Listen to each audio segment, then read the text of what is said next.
ஒரு தாய் வயிற்றில் பிறக்க முடியாது என்கின்ற காரணத்தினால் பல்வேறு தாய் வயிற்றிலே பிறந்து நாமெல்லாம் அன்பு சகோதரர்களாக சகோதரிகளாக உடன்பிறப்புகளாக ஒன்றிணைந்திருக்கிறோம் என்று பேரறிஞர் அண்ணா கூற்றின்படி நாமெல்லாம் ஒன்றிணைந்திருக்கிறோம்.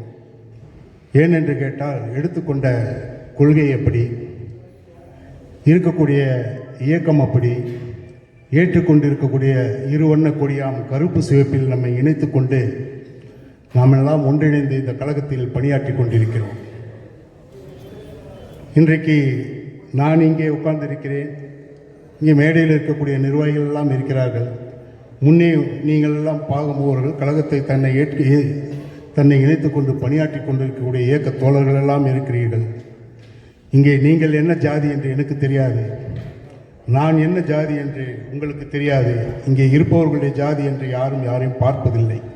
அதுதான் திராவிட முன்னேற்றக் கழகம் நமக்கு கற்றுத்தந்த பாடம், நாம் ஏற்றுக்கொண்ட கொள்கை, நம்மை வழிநடத்தி கொண்டிருக்கின்ற அந்த தலைவனுடைய இயக்கத்தில் நாம் எல்லாம் இணைத்து பணியாற்றி கொண்டிருக்கிறோம் என்பதில் நமக்கெல்லாம் ஒரு பெருமை. இந்த கூட்டம் எதற்காக என்று பார்த்தீர்களானால், வரும் தேர்தல் 2026 ஆரியத்திற்கும் திராவிடத்திற்கும் நடைபெற்று கொண்டிருக்கக்கூடிய ஒரு போர். மதுரையிலே ஒரு ஷா வந்து சொன்னார், தலைவர் கூட சொன்னார், எத்தனை ஷாக்கள் வந்தாலும் இந்த தமிழ்நாட்டை ஆட்டவும் முடியாது அசைக்கவும் முடியாது என்று துணிச்சலோடு சொன்னார். காரணம், நம்மளை நம்பித்தான் அந்த வார்த்தையை உதித்தார். அந்த ஷாவுக்கு இங்கே தமிழ்நாட்டில் வடநாடெல்லாம் முடிந்து விட்டது, தமிழ்நாட்டில் எப்படியானால் ஒரு மதவாதத்தை புகுத்திவிட வேண்டும் என்கின்ற நோக்கம், அது இந்துத்துவாவை புகுத்திவிட வேண்டும் என்கின்ற ஒரு நோக்கம். நான் உங்கள் இடத்திலே ஒரு கேள்வியை வைக்கிறேன், அது நிதானமாக யோசித்துக் கூட முடிவு சொல்லுங்கள். இங்கே ஒன்றும் யாரும் சொல்ல வேண்டாம். ஆனால் உங்களிடத்தில் கேட்பவர்களிடத்தில் இந்த கேள்வியை கேளுங்கள். இங்கே வந்திருப்பவர்கள் நிறைய பேர் பொட்டு வச்சுருக்காங்க. லேடிஸ் பொதுவாக வைப்பாங்க, நான் ஜென்ஸை சொல்கிறேன்.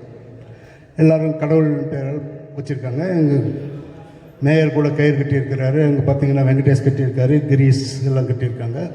நானும் இந்து, இங்கே இருப்பவர்கள் எல்லாம் இந்து. அங்கே வருகின்ற ஒரு சில மாங்காய் மடையர்களுக்கு, புரியாத ஜனங்களுக்கு,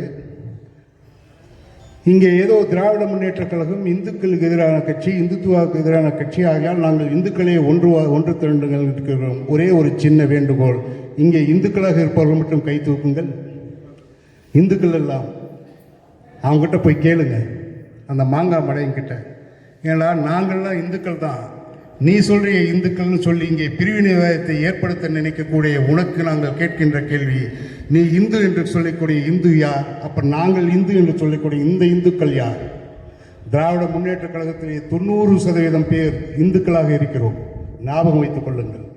இங்கு இந்து, முஸ்லீம், கிறிஸ்டின், பார்சி என்று பாகுபாடு கிடையாது. திராவிட முன்னேற்ற கழகத்தை பொறுத்தவரை, தமிழ்நாட்டை பொறுத்தவரை இன்றைக்கு முருகனை ஆயுதமாக தூக்கி கொண்டு இங்கே ஏதோ ஒரு பிளவுவாத சக்தியை உருவாக்கிட வேண்டும் என்கின்ற எண்ணம் அந்த ஷாக்களுக்கு இருக்கிறது. மோடி வந்து போயிட்டான், முடியல, அடுத்து சாவு அனுப்பிச்சிருக்கிறார்.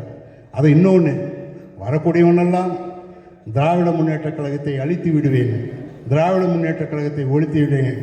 ஏப்பா சாமி, இங்கே புதியவர்களும் நிறையா பேர் இருக்காங்க, பழையவர்களும் நாங்கள் நிறையா பேர் இருக்கோம். நான்லாம் இந்திரா காந்தி பீரியட்லேருந்து திராவிடத்தை ஒழிச்சு விடுவோம், திமுகவை ஒழிச்சு விடுவோம். நாங்கள் மொரார்ஜி தேசாயை பார்த்தாச்சு, சரண் சிங்கை பார்த்தாச்சு, ராஜீவ்காந்தியும் பார்த்தாச்சு, காமராஜரையும் பார்த்தாச்சு, ராஜாஜியும் பார்த்தாச்சு.